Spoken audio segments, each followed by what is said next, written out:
Welcome to Investment Grade Practices Podcast, where we believe private practice dentists deserve to get the lifestyle today while building an asset for tomorrow. Join your host, Victoria Peterson, to design the practice of your dreams and secure your financial independence. Let's get started.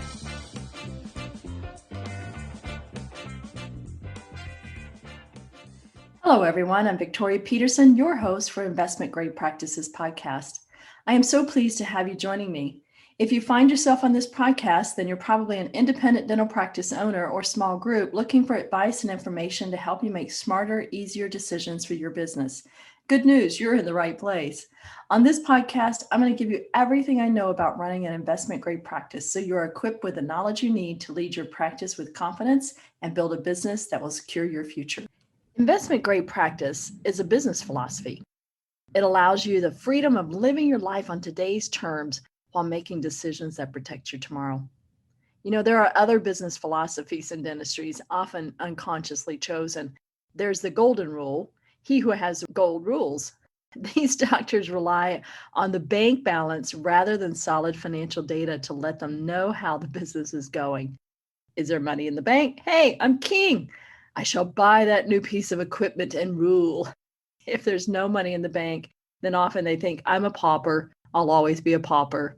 And these emotional swings, they can be quite devastating to your future planning. Another business philosophy is the someday I'lls. These are the dreamers who ignore today's reality. I'm not there yet, but someday I'll be there. Someday I'll bring in sleep apnea and implants and 3D printing. And unlike the golden rule kings who purchase without caution, someday I'll doctors can become complacent and settle for yesterday's technology, denying themselves the opportunities of today. Investment grade practice is different. It provides a framework of understanding of how to spend when and where, how to save, and how to leverage working lines of capital to invest in your business, propelling it beyond the competition and securing your future. In essence, investment grade practice is a business philosophy that allows you the freedom of living life on your terms today while making decisions that build your tomorrow. I'm your host of Investment Grade Practices, Victoria Peterson, a serial entrepreneur and co-founder of Productive Dentist Academy, along with my business partner, Dr. Bruce Baird. Since 2004, we've been recognized on the Inc. 5000 fastest growing private companies 4 times. I've also owned a small network of dental practices and was recognized with Silver Stevie Female Entrepreneur of the Year. So like many of you, entrepreneurship is in my blood. Combining 15 years of clinical experience with a business major and doctorate in spirituality, I really do hope to bring practice owners some hope and some encouragement. I think that being a dental practice owner is one of the most courageous acts of independence to be found in the business world today. It's true. Just think for a moment and ask yourself, where did I take a stand for quality today? Where did I feel supported? And more importantly, where did I feel confused or ill-prepared to make decisions? I know as an entrepreneur, every day I face questions that are bigger than me. Every day I wonder, if I turn left, where will that take me? If I turn right, what will be down that road? And it takes a lot of courage to be in the lead and to make those decisions. Playing off the themes of living today, building tomorrow, each podcast guest is going to bring expertise to help you strategically think about life choices, to bring support to help you make those tough decisions.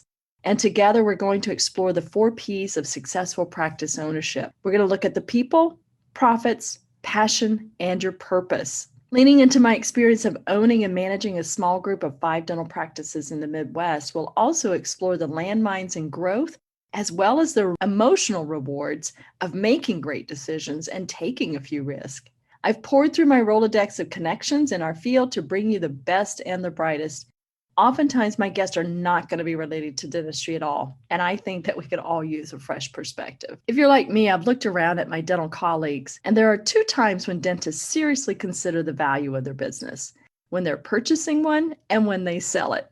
And it's as if the activities happen in a bubble. You only need a few months to consider it. Right? I'm going to consider for a couple months, I'll buy one, I'll consider for a few months, maybe a year, and then I'll sell it. Now, here's the bigger picture. The average dentist will see $25 to $30 million pass through their bank accounts during their career. I'm not talking about a big DSO here. I'm talking about the average solo practitioner doing about $1 million a year. For many of you, this number is going to be higher. So you have $30 million in. How much will you leverage along the way? At what point do you stop working for money and you allow money to work for you? I'll say that again. When will you stop the hustle and the grind of working for money and allow money to work for you? Imagine for a moment that your practice could meet its overhead obligations without you working. I know it sounds magical, and it is. And you know what? We're here to help you get there. You'll be prepared for the next downturn in the economy, I promise. And I promise it will come along. So let's get prepared. The times that we face call for a new leadership, new direction, and new care. And I think it asks us to ask those compelling, bold questions. Isn't there more to life than work? And how do I outpace my overhead and reinvest in my future? See, I think these compelling questions actually point to an even bigger picture. How do I organize my business in a way that takes massive care of my patients, that contributes to my community, to the health of my community? Because the way we practice dentistry today actually increases patients' immune system functionality. It increases their overall state of health. And that's what I hope for you. To play the game of business well, you need to know the rules. The truth is there aren't many, but if you miss them, you will swirl in chaos your entire career, always working hard to play catch up. Welcome to Building an Investment Grade Practice, preparing you with the vocabulary, the knowledge, and the certainty to courageously lead your team. Together, we will explore the 4 Ps of successful practice ownership: people, profit, passions, and purpose. Thank you for joining me today. I look forward to hearing from you and seeing you on our next episode. Thank you for tuning in to this episode of Investment Grade Practices Podcast. If you find value in this episode, help us spread the word by passing it along to a dental friend, subscribe, and give us a like on iTunes or Spotify. Learn more about building your investment grade practice at productivedentist.com today.